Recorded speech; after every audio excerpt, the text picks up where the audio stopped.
Hello, student. Myself Anand Bedi. Welcome you all to the e-learning platform of St. Michael Academy, Betia. Dear students, today we are going to study socialism in Europe and the Russian Revolution. The topic for today's class is what changed after October. यानी रसिया में अक्टूबर के बाद क्या बदलाव आया. The Bolsheviks were totally opposed to the private property. बॉल्शेविक्स लोग जो थे वे प्राइवेट प्रॉपर्टी के पूरी तरह से खिलाफ में थे. वे नहीं चाहते थे कि लोगों का इंडिविजुअली अपनी प्रॉपर्टी हो. Most industries and banks were nationalised in November 1917. 1917 के नवंबर के महीने में बहुत सारे इंडस्ट्रीज को और बैंक्स को नेशनलाइज कर दिया गया. क्या मतलब होता है नेशनलाइज होने का?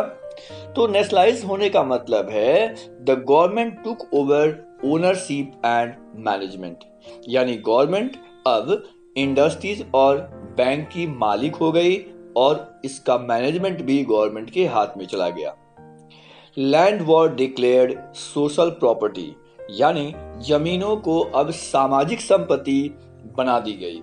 And peasants were allowed to seize the land of nobility. Peasants को अलाउ कर दिया गया कि वो नोबिलिटी के जमीन को, जो नोबल्स थे जिनके पास बहुत बड़े पैमाने पर जमीनें हुआ करती थी, उनकी जमीनों को सीज कर लेने की, छीन लेने की, हड़प लेने की उन्हें अनुमति दे दी गई. In cities Bolsheviks enforce the partition of large houses according to the family requirements. Bolsheviks ने ऐसे रूल बनाए जिसके तहत बड़े बड़े घरों को फैमिली रिक्वायरमेंट्स के अनुसार पार्टीशन कर दिया गया ताकि एक घर में बहुत सारे लोग एडजस्ट हो सके. खास करके जो घर बहुत बड़े बड़े थे उनमें कई परिवारों के रहने की व्यवस्था हो सकती थी. They banned the use of old titles of aristocracy. जो पहले के एरिस्टोक्रेसी हुआ करते थे उनके टाइटल्स के यूज पर भी बोल्शेविक्स गवर्नमेंट ने बैन लगा दिए. To assert the changes, new uniforms were designed for the army and officials following a clothing competition organized in 1918 when the Soviet hat was chosen. इन बदलाव को असर्ट करने के लिए, बदलाव को दिखाने के लिए न्यू यूनिफॉर्म डिजाइन किए गए. यानी नए परिधान बनाए गए. किसके? तो आर्मीज के और ऑफिशियल्स के. और ये जो नए यूनिफॉर्म का सिलेक्शन हुआ वो क्लॉथिंग कंपटीशन के द्वारा किया गया जिसे 1918 में ऑर्गेनाइज किया गया था. When the Soviet hat was chosen. और उसी समय 1918 में सोवियत हैट का चुनाव किया गया था. यहाँ जो फिगर दी गई है यह फिगर एक सोल्जर की है जिन्होंने सोवियत हैट पहन रखा है. यह जो हैट यहाँ दिखाया गया है यह सोवियत हैट इसे कहा गया है जिसका सिलेक्शन 1918 में किया गया था. The Bolshevik party was renamed the Russian communist party. Bolshevik party का रीनेमिंग कर दिया गया यानी नाम बदल दिया गया. अब नया नाम रशियन कम्युनिस्ट पार्टी रखा गया. In November 1917, the Bolsheviks conducted the elections to the Constituent Assembly, but they failed to gain majority support. Bolsheviks ने या यूं कहें रशियन कम्युनिस्ट पार्टी ने कॉन्स्टिट्यूएंट असेंबली के लिए इलेक्शन कराया लेकिन इन्हें मेजोरिटी सपोर्ट नहीं मिल पाया. In January 1918, the assembly rejected Bolshevik measures. 1918 में बोल्शेविक के द्वारा लिए गए सारे मेजर्स को रिजेक्ट कर दिया गया and Lenin dismissed the assembly. Lenin ने असेंबली को डिसमिस कर दिया. He thought that all Russian congress of Soviet was more democratic than an assembly elected in uncertain condition. उनका मानना था, लेनिन का मानना था कि all Russian congress of Soviet ये ज्यादा डेमोक्रेटिक था किसकी तुलना में? Assembly elected in uncertain condition. यानी अनिश्चित स्थिति में जो चुनाव हुए हैं असेंबली की उनसे ज़्यादा डेमोक्रेटिक था all Russian congress of Soviet. In March 1918, despite opposition by their political allies, Bolsheviks made peace with Germany at Brest-Litovsk। मार्च 1918 में ऑपोजिशन के बावजूद बोल्शेविक्स ने जर्मनी के साथ पीस ट्रीटी साइन की ब्रेस्ट लिटोस्क में। In the year that followed, the Bolsheviks became the only party to participate in election to the All-Russian Congress of Soviet, which became the parliament of the country।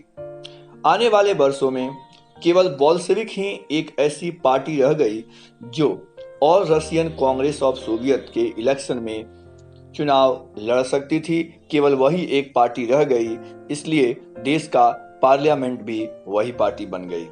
Russia became one party state, और इस तरह से Russia one party state बन गया। Trade unions were kept under party control. जितने trade unions थे उनको इस पार्टी के कंट्रोल में रखा गया। The secret police called Cheka first and later OGPU and NKVD punished those who criticized the Bolsheviks। Secret police यानी गुप्त सिपाहियों की नियुक्ति की गई, जिनको वहां की भाषा में चेका फर्स्ट, OGPU और NKVD कहा जाता है। ये सीक्रेट पुलिस उन लोगों को पनिश किया करती थी जो बोल्शेविक्स को क्रिटिसाइज करते थे। Many young writers and artist rallied to the party because it stood for socialism and for change।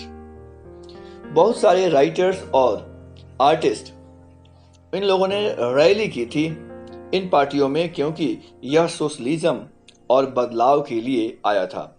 After October 1917 this led to experiments in the arts and architecture. 1917 के अक्टूबर के बाद इस पार्टी ने art और architecture के field में भी experiment किया। But many became disillusioned because of the censorship the party encouraged. लेकिन जिन लोगों ने बोल्शेविक्स पार्टी को काफी हद तक सपोर्ट किया, अब खुद वो चकित हो गए, वह खुद इस दुविधा की स्थिति में आ गए क्योंकि पार्टी ने सेंसरशिप को इनकरेज किया। 4.1 the civil war. When the Bolsheviks ordered land redistribution, the Russian army began to break up। जब बोल्शेविक्स ने लैंड के रीडिस्ट्रीब्यूशन यानी दोबारा से बंटवारा का आदेश दे दिया, रशियन आर्मी में ब्रेकअप शुरू हो गया। क्यों? सोल्जर्स मोस्टली पीसेंट्स, जो सोल्जर्स थे उनमें अधिकांश किसान हुआ करते थे, and they wish to go home for redistribution and deserted. बहुत सारे जो किसान थे सोल्जर्स के रूप में, वे वापस घर जाना चाहते थे ताकि उन्हें भी उनके हिस्से की जमीन मिल सके। Non Bolshevik socialist liberals and supporters of autocracy condemned the Bolshevik uprising. जो नॉन बोल्शेविक्स थे, इसमें सोशलिस्ट, लिबरल्स एंड ऑटोक्रेसी के जो सपोर्टर्स थे, बोल्शेविक्स के इस प्रयास का उन लोगों ने कंडेम किया यानी आलोचना किया। Their leaders moved to South Russia and organized troops to fight the Bolsheviks, the Reds। जो बोल्शेविक्स के विरोधी थे उन लोगों ने रसिया के साउथ पार्ट में उन्होंने घूमा, लोगों को ऑर्गेनाइज किया, ट्रूप्स को ऑर्गेनाइज किया ताकि वो बोल्शेविक्स की सेना के साथ, बोल्शेविक्स के साथ जिसको रेड्स कहा जाता है, उनके साथ वो स्ट्रगल कर सके।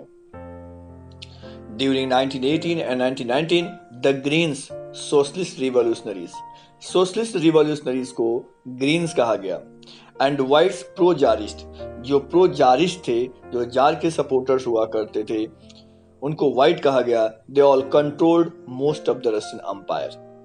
तो इन लोगों का रसिया के अधिकांश हिस्सों में नियंत्रण स्थापित हो चुका था। They were backed by French, American, British and Japanese troops. इन लोगों को जो विशेष रूप से सपोर्ट मिल रहा था फ्रेंच की सेना से, अमेरिकन सेना से और ब्रिटिश तथा जापानीज ट्रूप से इन्हें सपोर्ट मिल रहा था। All those forces who were worried at the growth of socialism in Russia. वे सभी लोग सपोर्ट कर रहे थे, वे सभी देश सपोर्ट कर रहे थे जो रसिया में सोशलिज्म के ग्रोथ से चिंतित थे. As these troops and Bolsheviks fought a civil war, looting, banditry and famine became common. जैसे जैसे सिविल वार की स्थिति आ गई, सिविल वार शुरू हो गया, वैसे वैसे लूट मार की घटनाएं, डकैती की घटनाएं और अकाल ये कॉमन सिम्टम हो गए, कॉमन चीजें हो गई. Supporters of private property among whites took harsh step with peasants who had seized land. जो प्राइवेट प्रॉपर्टी के सपोर्टर्स थे, जो वाइट्स थे, जो प्रो जारिस्ट थे, इन लोगों ने उन किसानों के अगेंस्ट में काफी हार्ड एक्शन लिया जिन्होंने इनके जमीनों को सीज किया था. Such actions led to the loss of popular support of non-Bolsheviks. लेकिन इससे नॉन बॉल्शेविक्स लोगों की पॉपुलैरिटी खत्म हो गई. 22 January 1920 Bolsheviks control most of the former Russian empire. 1920 की जनवरी आते आते रशियन एम्पायर के अधिकांश हिस्से बॉल्शेविक्स के कंट्रोल में चले गए. They succeeded due to cooperation with non-Russian nationalities and Muslim jihadists. इन लोगों को जो सफलता मिली थी वो नॉन रशियन नेशनलिस्ट से मिली थी और मुस्लिम जिहादिस्ट लोगों से मिली थी. Cooperation did not work where Russian colonists themselves turned Bolsheviks. Cooperation वहां नहीं मिला जहां पर रशियन कॉलोनिस्ट अपने आप को खुद को बॉल्शेविक बताने लगे. In Khiva in Central Asia Bolshevik colonists brutally massacred local nationalists in the name of defending socialism. Khiva में और सेंट्रल एशिया में बॉल्शेविक जो कॉलोनिस्ट थे, इन लोगों ने बुरी तरह से कत्लेआम मचाया था सोशलिज्म की रक्षा के नाम पर. In this situation, many were confused about what the Bolsheviks government represented. इस परिस्थिति ने लोगों के बीच असमंजस की स्थिति पैदा कर दी. लोग कंफ्यूज हो गए कि आखिर बॉल्शेविक गवर्नमेंट क्या करना चाहती है. Partly to remedy this, most non-Russian nationalities were given political autonomy in Soviet Union USSR. इसके कारणों से बहुत सारे नॉन रशियन नेशनलिटीज को पॉलिटिकल ऑटोनॉमी दे दी गई, यानी उन्हें स्वायत्तता उन्हें दे दी गई राजनीतिक तौर पर यूएसएसआर में यानी सोवियत यूनियन में. The state of Bolsheviks created from Russian empire in 1922. USSR में जिनका गठन 1922 में हुआ था. But since this was combined with unpopular policies that Bolsheviks forced the local government to follow. लेकिन इसके साथ साथ बॉल्शेविक्स की पॉपुलैरिटी काफ़ी कम भी हो गई क्योंकि इसने बहुत हार्श स्टेप भी इन्होंने लिए थे.